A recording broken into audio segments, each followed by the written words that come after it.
33편은 하나님의 택함을 받은 선민, 하나님의 백성들에게 수금과 비파, 새 노래로 온 땅이 진동할 정도로 열광정으로 하나님을 찬양하라고 권면하는 공중 예배시라고 말할 수 있습니다. 하나님 앞에 찬양을 열광적으로, 우리나라도 지금 젊은이들 찬양 집회는 열광적으로 하긴 하지만 우리 어르신들은 그렇지 않죠. 뭐 성격도 있고 우리나라 유교 사상도 있기 때문에 그렇기도 하지만 나라마다 좀 다른 것이, 아프리카 같은 경우는 예배 전에 찬양만 약 1시간 반 정도를 그냥 몸을 흔들면서 한다고 합니다. 우리 쉽지 않잖아요. 몸을 흔들면서 춤을 추며 1시간 반을 찬양하고 나서 또 1시간 반 예배를 드려요. 그러니까 예배가 기본적으로 3시간이요. 3시간. 그 필리핀에 가서 예배를 드려봤더니 거기도 3시간이더라고. 예배를 3시간 드리는데 이렇게 아동부 예배, 중고등부 예배도 다 같이 드리는데 아동부 전도사가 이렇게 설교를 해. 찬양하고 기도하고, 아동부 전도사 기도하고, 설교하고, 또 한참 또 찬양 부르다가 또 중고등부 전도사 나와서 또 메시지 전하고, 또 찬양 부르고 기도하다가 또 이제 담임 목사님 나와서 또 말씀 전하고, 이렇게 그냥 하는 걸 볼 수 있어요. 그러니까 9시부터 예배 드리면 12시까지 예배 드리는 거야. 그러니까 우리는 익숙하지 않죠. 1시간만 넘으면 5분만 넘어도 줄이를 틀잖아요. 우리는 그런데 그렇게 한다는 거예요. 어느 한국 선교사님이 중국에 가서 그 교회에서 집회를 인도하는데 지금은 뭐 법적으로 못하게 되어 있습니다만 쫓겨나죠. 추방당합니다. 그런데 그렇지 아니할 때 복음을 전한다 했더니 보통 며칠 동안 걸어서 왔다는 거예요. 며칠 동안 걸어서 왔는데, 우리 한국 목사님들은 설교 스타일이 보통 20분에서 길어야 30분이고 그렇잖아요. 더 길다 그러면 40분. 근데 한 3, 40분 동안 설교하고서는 이제 끝나려고 하니까 교인들이 깜짝 놀란 거야. 아니 설교를 왜 하다 마시냐고. 지금 우리가 설교 들으려고 며칠 동안 걸어서 왔는데, 아니 기껏 1시간도 설교 안 하고서는 우리 보러 그냥 돌아가라는 말이냐고. 그러면 얼마나 해야 되냐 했더니 아니 그냥 밤새도록 해달라는 거예요. 밤새도록. 그래가지고 선교사님이 당황을 했대요. 아니 밤새도록 해달라고 하니까 자기는 메시지 준비한 게 보통 한 메시지가 한 30분에서 40분이잖아요. 그런데 막 밤새도록 설교를 해달라고 하니까 그냥 당황했다는 제가 그 기록을 봤어요. 그것처럼 우리나라는 이제 뭐 절제된 이 1시간 안에 예배를 끝나고 이렇게 하는 것이 돼 있지만 그러나 많은 나라가 찬송과 기도와 또한 말씀하는데 2-3시간씩 하기도 한다라는 사실을 아시고, 설교가 길었다고 해서 시험에 들 정도면 그런 것은 조금 좀 이상하죠. 설교가 짧아서 시험 들어야지 길어서 시험 들면 되겠습니까? 우리 목사님이 말씀을 전할 게 저것밖에 없나 할 정도로 아쉬워해야지, 길었다고 시험 들어서 다음부터는 안 나온다 그러면 되겠냐 말이죠. 자, 그래서 이 1절 말씀을 다시 한번 읽어볼까요? 시작. 너희 의인들아 여호와를 즐거워하라. 찬송은 정직한 자들이 마땅히 할 바로다. 너희 의인들아, 여기에 성경에서 의인은 믿음의 사람을 말하고 있죠. 너희 믿음의 사람들아 즐거이 하나님을 즐거워할지어다. 찬송은 누가 마땅히 부를 자예요? 정직한 자가 부르는 거예요. 왜? 찬송은 정직하거든요. 진실하거든요. 그래서 찬송은 진실하기 때문에 찬송을 싫어하는 사람들은 그 진실하지 못하면 싫어해요. 왜? 자꾸만 거부 반응이 나오거든. 자기 생각과 다르거든. 우리는 다 사람들마다 그래요. 정직한 사람은 그 거짓 말한 사람들을 좋아해요, 싫어해요? 싫어하죠. 여러분, 정직한 사람은요, 말끝마다 거짓말인 사람에 대해서 역겨워해요. 아유, 저 사람은 이렇게 말끝마다 거짓말이야. 아유, 듣기도 싫어. 거짓말 들어봤자 뭐 할 거야? 지금 거짓이 난무하잖아요. 지금 우리나라가 거짓된 세상이야. 지금 거짓에 다 그냥 넘어가고 있어. 넘어갔어요. 거짓말에. 거짓말은요, 늑대와 그 소년, 그 양치기 소년에서 나오죠. 처음에 늑대야 소리 질 때 동네 사람들이 뛰어왔어. 구해주려고. 그랬다가 아닌 거야. 거짓말한 거야. 그 두 번째도 속았어. 그러면 두 번 속으면 되는 거야. 세 번째는 속았어요, 안 속았어요? 그때는 안 속았는데 사실은 그때는 늑대가 왔어. 왔는데도 안 믿은 거야. 이제는 거짓말을 두 번 하고 나서 진실을 말하면요, 내가 진실을 말하는데 왜 사람들이 안 믿어주지 했는데 그 전에 내가 거짓말을 한 거를 봐야 돼. 내가 거짓말을 두 번 하고 나면 그 이유는 진실이라도 믿어주질 않다니까. 그러니까 내 진실을 안 믿는다고 속상해하지 말고 내가 평소에 안 믿도록 거짓을 한 것을 속상해해야지. 근데 우리나라 국민들은 대다수가 거짓말을 또 하고 또 하고 또 해도 그냥 믿어. 10번을 해도 믿어. 10번을 해도. 참으로 왜 이렇게 어리석은지 몰라. 물론 교육이 망가졌기 때문에 그래요. 우리나라 교육은요, 생각하는 교육이 아니잖아. 주입식 교육이잖아. 주입식 교육은요, 생각이 자라질 않아요. 그래서 여러분, 내가 끊임없이 책 보라는 게, 여러분 요즘 아이들은요, 생각이 안 자랐잖아요. 여러분 20살이라도 어린애야. 여러분 20살이면요, 국가를 논하고 세계를 논할 수 있어야 돼요. 인생을 논할 수 있어야 되는데 20살 돼도 말하는 게 단순해. 왜? 생각이 안 자랐으니까. 그래서 여러분, 내가 잠깐 인문학을 보라는 이유가, 인문학을 보지 않으면 자라지 않습니다. 생각이. 그래서 성인 아이를 키우고 있다고. 다 지금 성인 아이, 지금 20대, 30대, 40대 제가 볼 때는요 90%가 성인 아이야. 생각이 안 자랐어. 그냥 난 속상한 거야. 이게 왜 우리나라가 그 비싼 대학 등록금까지 내면서 공부를 했는데 왜 생각이 없는 교육만 받게 하냐 말이야. 그래서 요즘에 대안학교가 많이 뜨고 그러는 이유도 그거예요. 대안학교가 근데 생각을 일으키잖아요. 오죽하면은 이지성 작가 같은 경우는 그한테서 공부를 배우려면 책을 하루에 한 권씩은 읽으라 하잖아요. 1년에 365권을 읽지 않으면 자기는 제자로 삼지 않겠다. 1년에 365권 책도 읽지 않는 한테는 소망이 없다 이거예요. 그만큼 여러분 학생들 자녀들요, 책을 끼고 살아야 돼요. 책을. 근데 책을 안 끼고 살잖아. 스마트폰만 끼고 살고 거기에 게임만 끼고 살잖아. 그게 바로 생각이 없는 애로 자라고 있는 것에 대해서 우리 부모님들이 복장이 터져야 되는데 복장이 안 터져. 왜? 생각 없는 부모의 생각 없는 자식. 제가 심각한 얘기하는 거예요, 사실. 그러니까 지금 이 세상이 그냥 주의식 교육. 근데 그게 물론 교육이에요. 우리나라 교육 방침이 그래요. 생각 없는 아이를 키우라. 이 전교조가 그런 거예요. 오늘 방송은 나가면 안 될 것 같은데 제가 이걸 읽어봤단 말이에요. 전교조의 교육 방침이 생각 없는 애들로 키우라.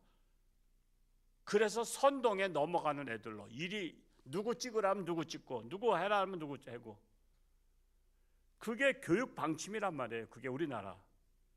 그러고 나서 생각 없는 아이를 키운 거예요. 여러분 아이들 생각 말해보세요. 인생이 뭐냐 한번 말해보세요. 철학이 뭐냐 말해보세요. 네가 가장 추구하는 가치가 뭐냐 말해보세요. 오죽하면 중고등부 학생들 중에서 중고등학생들 중에서 네 소원이 뭐냐 했더니 건물주가 돼가지고 월세 받아먹는 게 그게 꿈이래. 아니 건물주는 거저되나? 건물주는 거저되냐 말이야. 부모한테서 물려받아서 오죽하면 애들이 건너방에서 하는 얘기 들으니까 그 집이 좀 뭐가 좀 재산이 있나 봐. 형제들 간에 그러더래. 우리 저 압구정에 있는 아파트는 네가 갖고 저기 어느 동에 있는 땅은 네가 갖고 서로 자기들끼리 분배하더래. 가만히 응접실에서 얘기하는 걸 들어보니까 이미 자기 재산을 다 분배해서 자기들이. 그러니까 그거 가지면 몇십억짜리 되니까 우리 공부 열심히 할 필요 없어 그러는 거야. 왜? 그 재산 물려받으면 아버지가 재산 물려받은 거 가지고 우리 평생 먹고 사는데 뭘 공부해 열심히 해서 뭐 직장 들어가. 왜 직장 들어봤자 월급 코딱지만큼 주는데 우리 부모 재산 물려받아서 그거 파먹고 살지. 그래 되는 거야. 그래서 공부 안 한다는 거야.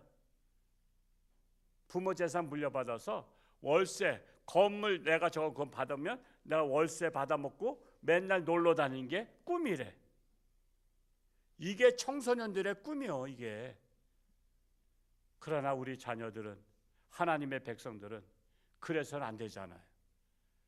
정말 하나님의 영광을 위해서 우리는 지난 주일날 말씀했지만은 우리는 무엇을 위해서 지음받았어요? 선한 사업에 지음받은 거야. 선한 일을 하도록 지음받았어. 하나님의 영광을 위해서 지음받았어. 그래서 우리가 하나님을 찬양하고 하나님께 영광 돌리고 우리는 무슨 일을 하든지 이것이 하나님께 선한 일이 되는가를 생각하면서 하나님을 욕되게 한다면 하지 말아야 되는 거야. 누가 된다면 하지 말아야 되는 거야. 우리는 그러한 마음의 자세가 중요해요. 그래서 찬송은요 정직한 자들이 부른 거야. 정직하지 않은 자들은 찬송가를 부르면 그들은 거부 반응이나. 근데 우리는 거짓말하는 자가 하는 것은 거부 반응 나잖아. 그래서 세상 노래가 거부 반응이 나야 돼. 세상 노래가.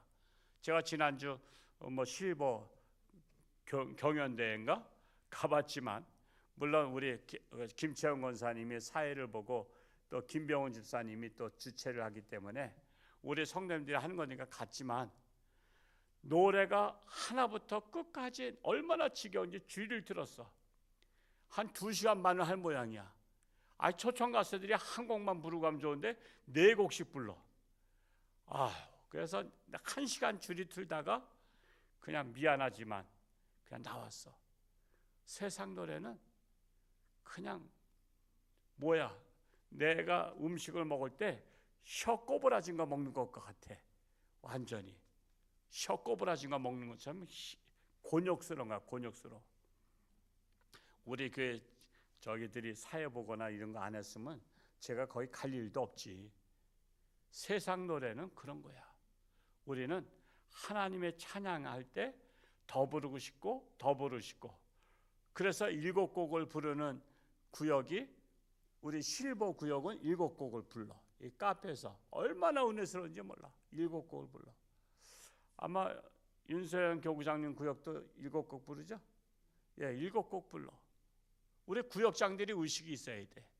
우리 찬송을 부르자. 또 부르자. 또 부르자. 그러면서 그냥 힘차게 불러서 감격이 되는데 빨리 때우자. 그런 거예요. 그전에 한번 구역장이 지금 구역장 아니에요. 그냥 우리 교회에서 못 견뎌서 나가신 분이 있는 거예요. 구역 예배 때웠다 그러더라고. 그 얘기가 이렇게 들려오더라고. 구역 예배를 때웠대. 아니 구역 예배를 때우려고 오는 거야? 그건 구역 예배 때웠다는 거 무슨 말이야? 마지못해 했다는 거 아니야. 구역 예배를 때웠대. 우린 구역장이 그러면 안 돼. 지금 구역 예배 드리지 않는 건 내가 매주 봐.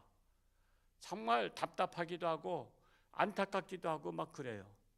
어떻게 해서든지 붙잡고 어떤 분은요 구역 식구들이 다 시간이 다르니까 그분의 1대1로다가 구역 예배 드리는 분도 있어. 4번 드리는 분도 있어. 4번.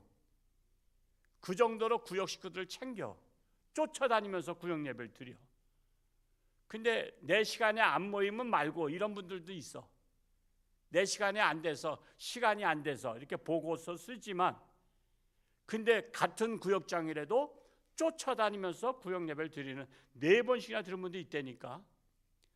그런 분 또 말하면 또 눈총 맞는데, 총알 맞는데 질투하고, 그래서 칭찬은 못 하겠어. 근데 그런 프로 정신 가진 분도 있다 이거요. 우리는 정말 찬양을 여기 방송 많이 왔었으면 제가 찬양하는 걸 한번 시범으로 보여드리려고 했었어요. 우리 밴드에 나와 있어요. 제가 그 어떤 나라가 하는 건지 막 춤추면서 찬양하는 거 한번 밴드에 찾아보시면, 제가 며칠 전에 올린 거 있는데 한번 검색해서 각 구역별로 다, 또 밴드를 또 들어오지 않은 분도 계시고 또 저기 한 분도 계시니까 구역으로다가 좀 보내주시기 바래요. 아, 이렇게 찬양하는 것도 있구나, 춤추면서 찬양하는 것도 있구나. 우리 장혜숙 권사님 가끔 춤추 찬양하지만 춤추다가 썰렁한 거야. 왜? 다들 안 따라하니까. 근데 그게 정상이야. 그냥 춤추면서 하는 거예요. 그냥 그게 정상인데 우리는 그렇게 하는 분들이 없다 보니까 그게 비정상처럼 보여서 그런 것이지, 우리는 찬양은 하나님을 기쁘게 마음껏 찬양하는 겁니다. 2절 말씀 읽어볼까요? 시작. 수금으로 여호와께 감사하고 열줄 비파로 찬송할지어다. 각종 악기를 동원해서 찬양하라는 거예요. 각종 악기를.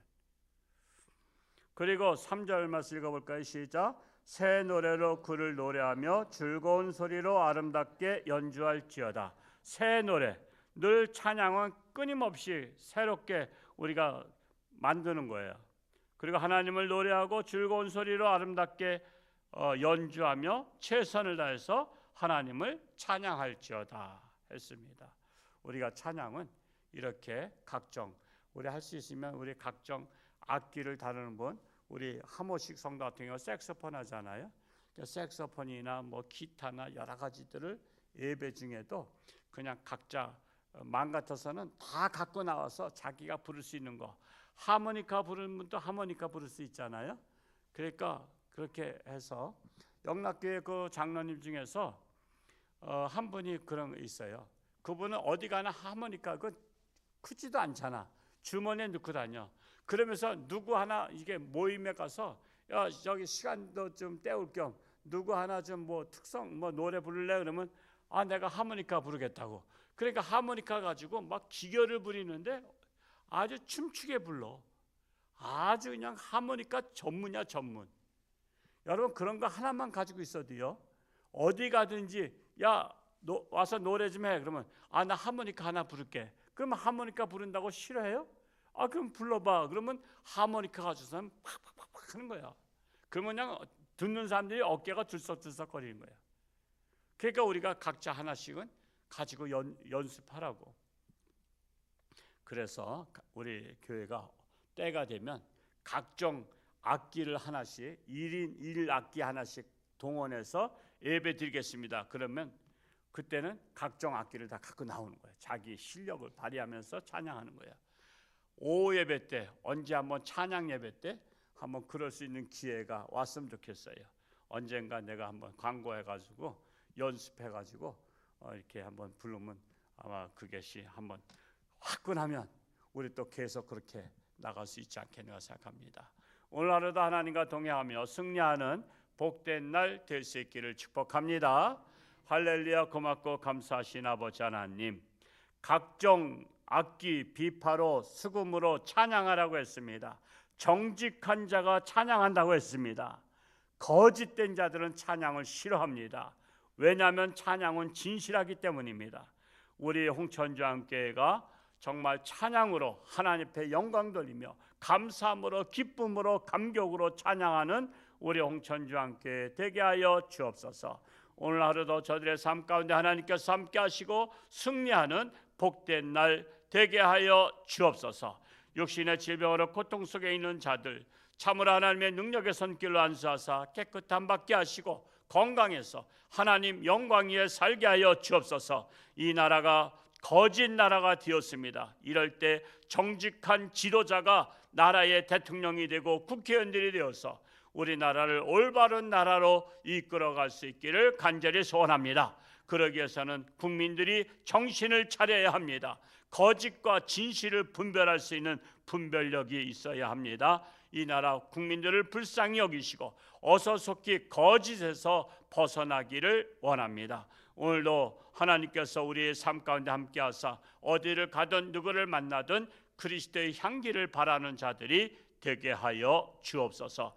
예수님의 이름으로 감사하며 기도하옵나이다. 아멘.